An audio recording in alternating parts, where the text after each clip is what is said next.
نحمده نصلي على رسوله الكريم اما بعد فاعوذ بالله من الشيطان الرجيم بسم الله الرحمن الرحيم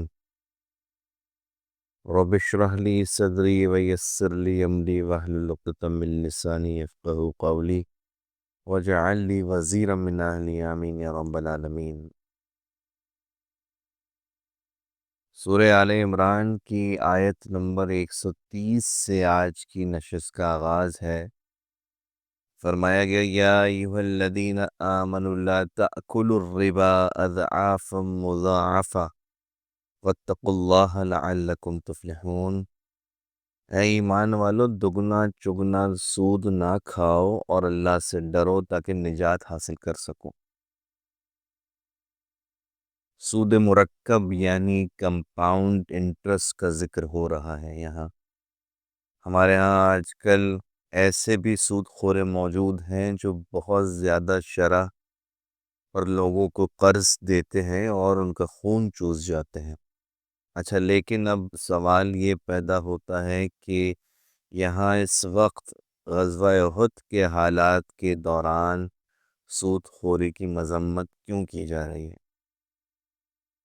غالباً ایسا محسوس ہوتا ہے کہ جو 50 میں سے 35 تیر اندازوں نے حضور اکرم صلی اللہ علیہ وسلم کے منع فرمانے کے باوجود جگہ چھوڑی تھی، ان کے تحت شعور میں کہیں مال غنیمت کی تمنا تھی۔ اس حوالے سے سود خوری کی مذمت بیان کی جا رہی ہے کہ یہ بھی انسان کے اندر مال و دولت کی ہوس پیدا کر دیتی ہے، جس کی وجہ سے کردار میں بڑے بڑے خلا پیدا ہو جاتے ہیں۔ ذہن میں رہے، شراب اور جوئے کی طرح سود کے احکامات بھی تدریجاً نازل ہوئے۔ وَاتَّقُوا النَّارَ الَّتِي أُعِدَّتْ لِلْكَافِرِينَ، اور جہنم کی آگ سے بچو جو کافروں کے لیے تیار کی گئی ہے۔ اللہم اجرنا من النار۔ وَأَطِیعُوا اللَّهَ وَالرَّسُولَ لَعَلَّکُمْ تُرْحَمُونَ، اور اللہ اور اس کے رسول کی اطاعت کرو تاکہ تم پر رحمت کی جائے۔ اللہم صلی علی محمد وعلی آل محمد۔ وَسَارِعُوا إِلَى مَغْفِرَةٍ مِّن رَّبِّكُمْ وَجَنَّاتٍ عَرْضُهَا السَّمَاوَاتُ وَالْأَرْضُ اُعِدَّتْ لِلْمُتَّقِينَ، اور اپنے پروردگار کی بخشش اور بہشت کی طرف لپکو جس کا عرض آسمان اور زمین کے برابر ہے، اور جو اللہ سے ڈرنے والوں کے لیے تیار کی گئی ہے، یعنی اہل تقوی کے لیے، جو اللہ سے ڈرنے والے ہیں، حقیقتاً ڈرنے والے ہیں۔ اللہم انی اسألک الجنت الفردوس، اللہم انی اسألک الجنت الفردوس، اللہم انی اسألک الجنت الفردوس۔ الذین ينفقون فی السراء والضراء والکاظمین الغیظ والعافین عن الناس واللہ یحب المحسنین، جو آسودگی اور تنگی میں اپنا مال اللہ کی راہ میں خرچ کرتے ہیں اور غصے کو روکتے ہیں اور لوگوں کے قصور معاف کرتے ہیں، اور اللہ نیکوکاروں کو دوست رکھتا ہے۔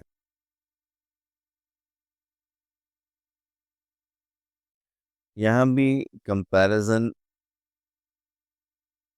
محسوس ہوتا ہے، جیسے سود کا ذکر ہوا، اب خرچ کرنے کی بات کی جا رہی ہے، اور پھر سب سے بڑھ کر غصے کو روکنا اور لوگوں کے قصور کو معاف کرنا، یہ درجہ احسان ہے، یہ آسان بات نہیں ہے۔ والذین اذا فعلوا فاحشة او ظلموا انفسهم ذکروا اللہ فاستغفروا لذنوبهم ومن يغفر الذنوب الا اللہ ولم يصروا على ما فعلوا وهم يعلمون، اور وہ کہ جب کوئی کھلا گناہ یا اپنے حق میں کوئی اور برائی کر بیٹھتے ہیں تو اللہ کو یاد کرتے اور اپنے گناہوں کی بخشش مانگتے ہیں، اور اللہ کے سوا گناہ بخش بھی کون سکتا ہے، اور جان بوجھ کر اپنے افعال پر اڑے نہیں رہتے، یعنی کوئی خطا ہو جائے تو فوراً توبہ کر کے اللہ کی طرف لوٹتے ہیں، تو اللہ نے بھی اپنے اوپر یہ لازم کر لیا ہے کہ وہ توبہ قبول فرمائے گا۔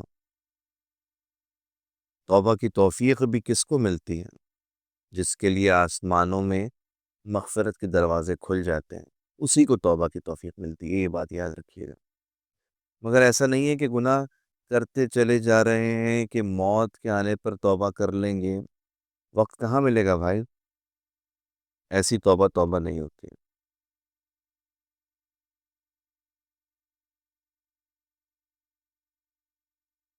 اولئک جزاؤہم مغفرۃ من ربہم وجنات تجری من تحتها الانہار خالدین فیہا ونعم اجر العاملین۔ ایسے ہی لوگوں کا صلہ پروردگار کی طرف سے بخشش اور باغ ہیں کہ جن کے نیچے نہریں بہہ رہی ہیں، اور وہ اس میں ہمیشہ بستے رہیں گے، اور اچھے کام کرنے والوں کو بدلہ بہت اچھا ملے گا۔ اللہم ربنا جعلنا منہم، اے اللہ ہمیں بھی ان لوگوں میں شامل فرما، آمین۔ قد خلت من قبلکم سنن فسیروا فی الارض فانظروا کیف کان عاقبۃ المکذبین۔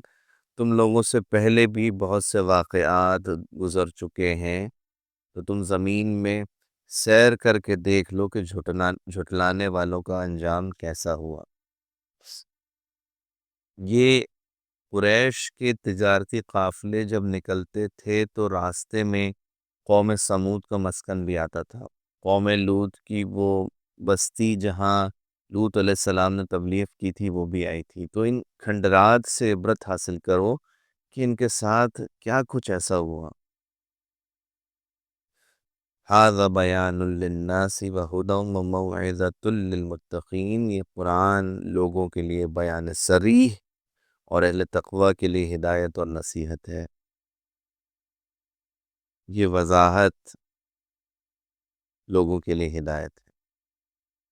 وَلَا تَهِنُوا وَلَا تَحْزَنُوا وَأَنْتُمُ الْأَعْلَوْنَ إِن كُنتُم مُؤْمِنِينَ، اور دیکھو بے دل نہ ہونا اور نہ کسی طرح کا غم کرنا، اگر تم مومن صادق ہو تو تم ہی غالب رہو گے۔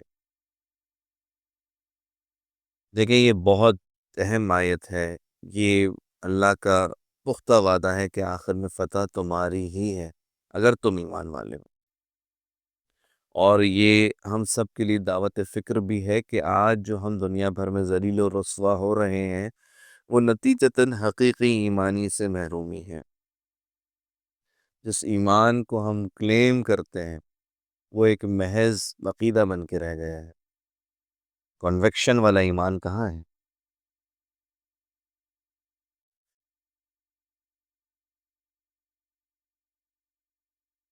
إِن يَمْسَسْكُمْ قَرْحٌ فَقَدْ مَسَّ الْقَوْمَ قَرْحٌ مِثْلُهُ وَتِلْكَ الْأَيَّامُ نُدَاوِلُهَا بَيْنَ النَّاسِ وَلِيَعْلَمَ اللَّهُ الَّذِينَ آمَنُوا وَيَتَّخِذَ مِنكُمْ شُهَدَاءَ وَاللَّهُ لَا يُحِبُّ الظَّالِمِينَ۔ اگر تمہیں زخم شکست لگا ہے تو ان لوگوں کو بھی ایسا زخم لگ چکا ہے، اور یہ دن ہے کہ ہم ان کو لوگوں میں بدلتے رہتے ہیں، اور اس سے یہ بھی مقصود تھا کہ اللہ ایمان والوں کو جانچ لے اور تم میں سے گواہ بنائے، اور اللہ بے انصافوں کو پسند نہیں کرتا۔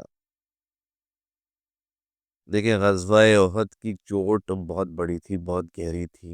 70 صحابہ کی شہادت، جن میں حضرت حمزہ اور حضرت مصعب بن عمیر جیسے لوگ شامل۔ انصار کا کوئی گھر ایسا نہیں تھا جہاں شہادت نہ ہوئی ہو۔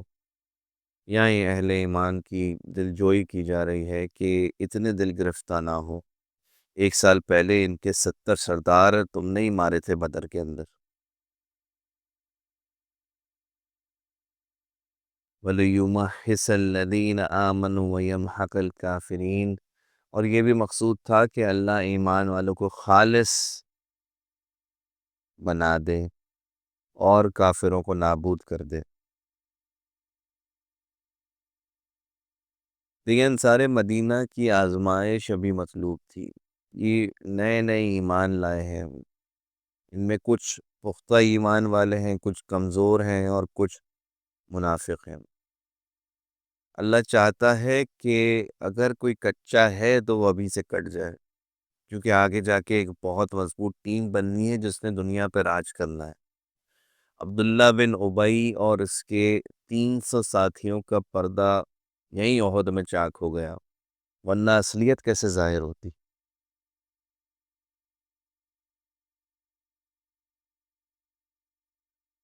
ام حسبتم ان تدخلوا الجنة ولما يعلم الله الذين جاهدوا منكم ويعلم الصابرين؟